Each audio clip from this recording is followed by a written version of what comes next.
Okay. Are we rolling? Yeah. Okay. So this is Judy. She's one of our ALS patients, and she's here today to help us demonstrate how to use a feeding tube. And we're going to ask her a couple questions that help her make the decision to opt for the feeding tube.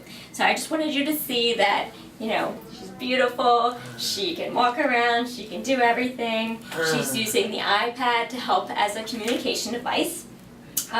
But as you can see, you cannot see the tube. So we just wanted to show that and have a seat.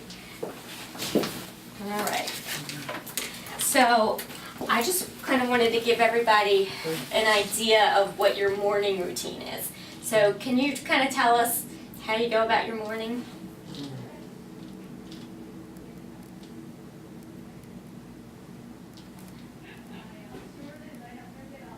I get up and take out my dog. Then I make coffee if it's a good day. I thicken it and eat it with a spoon. If it's not so good day, I will add it to an ensure and put it through my peg. Okay. And what were some of your concerns about opting to get the feeding tube? What made you decide to go this route?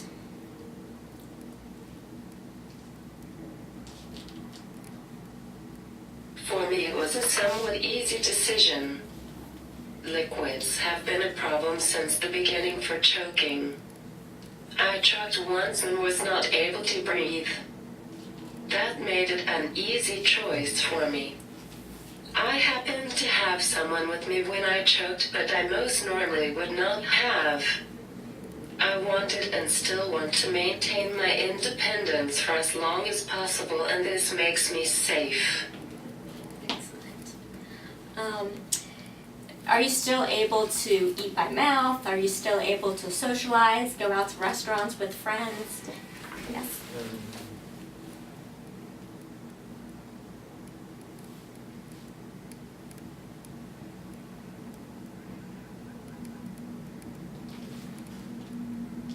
I am still able to eat by mouth, and one of the things they told me in the beginning was that I didn't even have to use as if I didn't need to.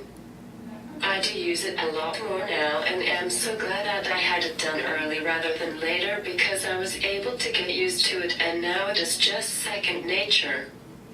I am still able to go out to eat with others, but frankly eating in a group situation is extremely difficult for me.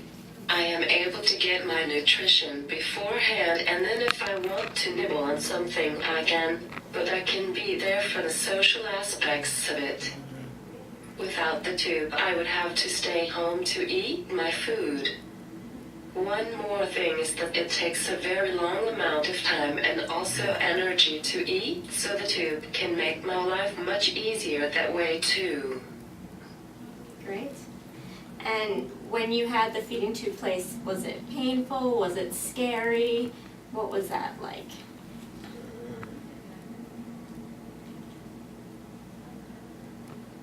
Having this procedure done was so much less of an ordeal than I ever would have thought. There is no hospital stay. I was in and out in a couple of hours. I even went home on the train from Night to New Jersey, which I would not recommend. So this is something that you would recommend for other patients? Okay. And are you able to kind of show us what the tube looks like and show us what it would be like if you were to give yourself some nutrition?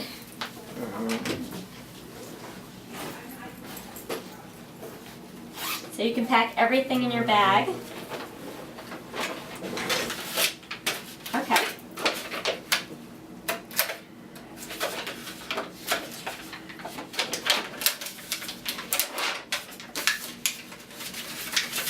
So this is a syringe, and we would use this to pull the plunger